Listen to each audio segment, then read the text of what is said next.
Hey, what's up mga lodi natin dyan? Good morning, Luzon, Visayas at Mindanao. At for today's video mga idol, mainit-init po ito mga idol. Grabe, no? Part 2 po ito sa isang OFW na naharang o nahold po doon sa Clark International Airport po sa Pampanga mga idol, na kung saan ay naharang po siya dahil may dalang iPhone, no? Na pinadala daw sa kanyang kaibigan. At dito mga idol, sa paghaharap nila ng custom officer with ang ating admin na si Sir Arnel Ignacio, ating admin OWA. So tara, panoorin natin mga ito. Or we are able to rescue po ang nagko-control kung ano. So hindi niya hindi niya doon tayo nagkaroon ng misunderstanding. Ang chinek mo kasi Vacation. yes, sure. Ano yung accident? Lahat naman po na may contract sa ibang bansa, residence po yun. Dito lang tayo hindi nagkaintindihan eh. May bangso kasi na ano. Sir, ganito lang. Kasi I think it's useless to talk about it. Right. Let me explain. Nandito kasi siya.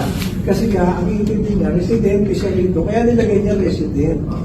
Oo. So, anyway. So, we'll help in the dissemination. That's good. Oo, nandito naman no, partners ng Bureau of Customs at ano, pero sana in the future, I don't think, no, kahit na lang din kita, hindi ko siguro tama din yung iyong nagawa na you will do that to customs officers, no? Alam mo ba na marami sa kanila na exposed to harm, no, threats, pareha lang naman tao din yan, no? At bilang binuno nila dito, I will tell you, masakit din sa akin yung gano'n. Pero part of a picture ko yun, okay lang, no problem. I explained that to her.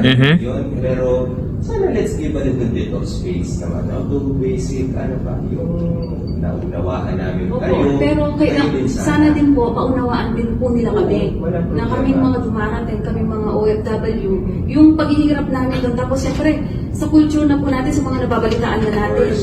Siyempre, nasa utak na po natin yung gano'n. Yun yung ina-explain. Oo, doon Like, po. ito, aside, hiningan nyo naman din ako ng recommendations. Naiintindihan ko naman ng pag-i-implement eh.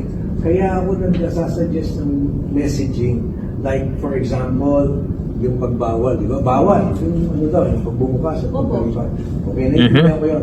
Alam niyo, mas madali niya maintindihan ko sasabihin kung lalapit ka. May problema po ba? Diba? Kasi mag-iiba yung buhok. Yes! Mag-iiba yung buhok. Nagaano ka doon, yung mapapahiya ka.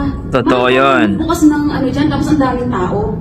Yun, doon po nag-start eh, nung So, again, doon po nag-start yung ano ko, kasi alam ko na po na doon pa lang, umpisa pa lang. Tapos nung ando na po sa may pagpipilap ng ano, nakapila na po ako dito sa may left side, pinapapila niya ako doon sa marami na magpila, dito iisa na lang. Diba? Ganun po yung inano niya eh. Sabi niya, ma'am, pila ka doon. Kaya alam ko kung tina-target na nila ako eh. Kasi, actually, yeah, ganun po that's yung nangyari. correct that, no? Kasi 5 ang ating passengers na, ano nun, no issue, no complaints, nothing, naiintindihan ng pasahero. Same protocols naman na sinusunod natin. We do not target anybody kasi hindi naman yung natin talaga kilala yung mga individuals na dumarating. Libo po yan, araw-araw. At sa dami rin ng pasahero na pinaprocess natin ang kanilang clearance sa customs, wala naman yung nagiging problema. So, ano pong bang benepisyo sa atin kung mag-single out tayo? As I've said, it's just the messaging. It's just the messaging. Kung paano, I understand where you're coming from. I also understand where she's coming from. Paano i-approach? Ganun yun. Kayo hindi nagkaintindihan. Diba? Kagaya nun, kung alam ko yung bawal, pero kung paano mo siya sasabihin, will spell a lot of difference. Kunyari, ako lang gagawin ko. Tama. It will deliver the same message, pero walang magiging tensyon. Kasi iba na sa kanila, pagka nasabihin, bawal yan. Ano to eh, ang haba na ng kanyang hugot doon. Kasi ang hugot yan, pupunta na yan kung saan siya nanggaling na bansa. Kasi nga, marami silang dinadanas na gano'n doon. So, ang kanyang pinagagaling, bakit ginaganon din ako dito sa bansa ko? Now, I know hindi nyo sinasadya. Kaya lang kasi, that's why I'm telling you, I understand their language and I also understand where you're coming from. Now, kaya naman ako nag-aalay sa inyo ng ganitong paliwanag para, kasi nga, it will always happen. And me personally, we don't want that. So, yun lang. Kaya naman, ang pakay natin ngayon, hindi na to busisiin, as we promise, we will help doon sa pagpapaliwanag. Itong nangyari dito, ang mas mabuti, magkakasundo na lang, we will help pagdating dun sa, ako naman, ang ina-appeal ko rin, let's discover, there's myriad ways to deliver instructions. Noted. Thank you very much. Maraming salamat. So, para All of this is noted. Thank you. Okay? Maraming salamat. Thank you. Sige, maraming salamat din. Alam mo, marami pa kayong gagawin. Thank you, sir. Actually, was not able to do any work today. Okay, sige. Thank you.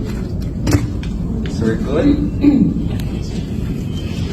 Ayun po mga idol, nakita po natin ang paliwanag ni, in fairness po ni Arnel Ignacio, ang ating OWA admin. Salute po sa sir. This is my own personal opinion po, no? Sa akin po. Ilang beses na po ako nagta-travel, no? 15 years na po ako dito sa ibang bansa. Hindi naman po ako nakaranas. Pero para sa akin naman, 2 o 3 mobile mo, wala namang problema yun eh. No, kasi that is a personal or may nagpapadala, okay lang yun, walang problema. Para sa akin walang problema kasi 150,000 naman ang ano nun eh. Unless siguro kung marami talaga, nakita dun sa backpack, nakita dun sa ano na ang daming mobile. So kailangan yun na maimbestigahan at ma-question. Pero yung 3, 2, nako.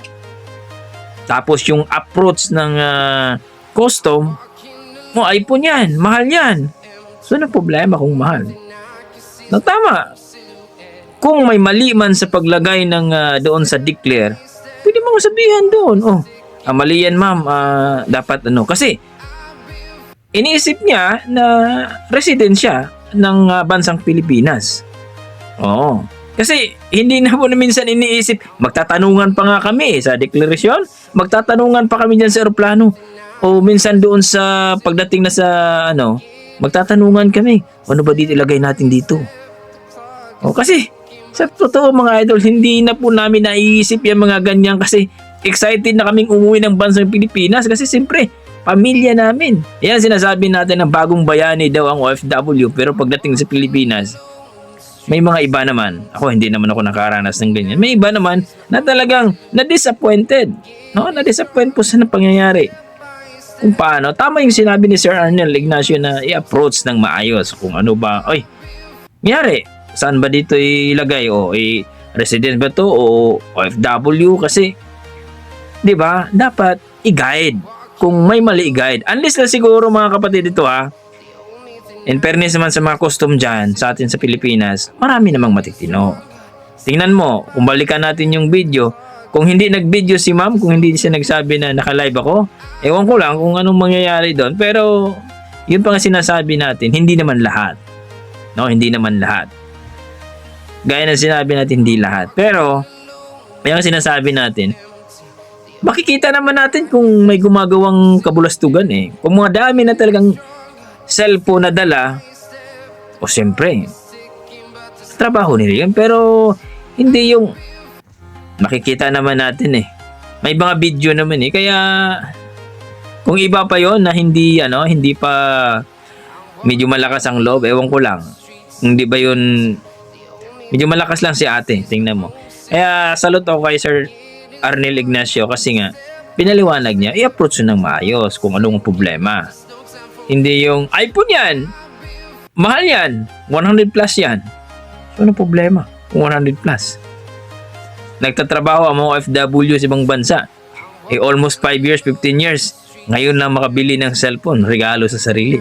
Kasi wala nang natira sa sahod dahil sa pamilya. Diba? Tapos pagdating sa Pilipinas, instead, welcome OFW! At thank you so much. At may pakapitay dito sa mga OFW na to. Ganun sana, pero nangyari.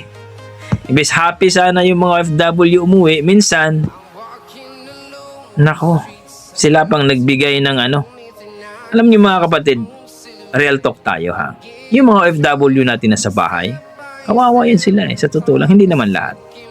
Tapos pagdating pa sa bansa natin, instead happy na sana, masaya na kasi makauwi. Hindi naman lahat mga idol, hindi ko sinasabing lahat kung matamaan kayo, well, alam naman natin na marami pa ring mga aswang dyan sa Kaya, yan. Maraming salamat Arnel Ignacio, ang ating UWA admin, kasi napaliwanag. Tama yun. Malakas ang loob ni mama at saludo ko ma'am. May mga nagsasabi dyan na may mali naman si ma'am. Come on. Nasabi nyo lang yan kasi hindi mo kayo FW Ako, hindi ko nakaranas ng ganun, pero syempre, wala yung pag-fill up ng Magtatanungan pa nga kami sa aeroplano, yung iba pahiram ng bulpin. O ano mong ilagay natin dito? Pareho bang Di ba, nagtatanungan kasi nga, minsan hindi na po natin yan kasi excited na tayong umuwi ng bansang Pilipinas para makita ating pamilya. So, thank you so much Mama Jelaine sa lahat po na nakasuporta mga OFW. Sama-sama tayo mga kapatid. Alam po natin ang ating hanggang 150,000 po mga kapatid yung natin. I think 5 years pababa 150,000 yun yung kaya nating yung amount na pwede natin dalhin sa Pilipinas. Cellphone, mga ganon. Pero personal yun, idagdag ko po mga idol, yung personal, ibig sabihin yung ginagamit mo, yung, kunyari, magdala ka ng kwentas, tapos nakasuot yun, hindi yun questionin. Oo, yung cellphone mong dala, personal, okay yun. Yun yung, yung i-declare mo, yung nabili mo, ibibigay mo sa anak mo, o ibibigay mo sa kapatid mo, ibigay mo sa yung mga binibili mo para ibigay, yun ang i-declare mo. Kasi use naman na to itong ganito so wala nang problema yun. So mga kapatid at thank you so much po sa lahat ng OFW natin dyan. Kaya supportahan po natin itong si Sir Admin Arnel Ignacio, kasi ang ganda po ang kanyang paliwanag dito. So God bless mga idol at salamat po. Please pakpuntahan po ang kanyang Facebook page ni Mama Jilin Alina mga idol. Ingat po.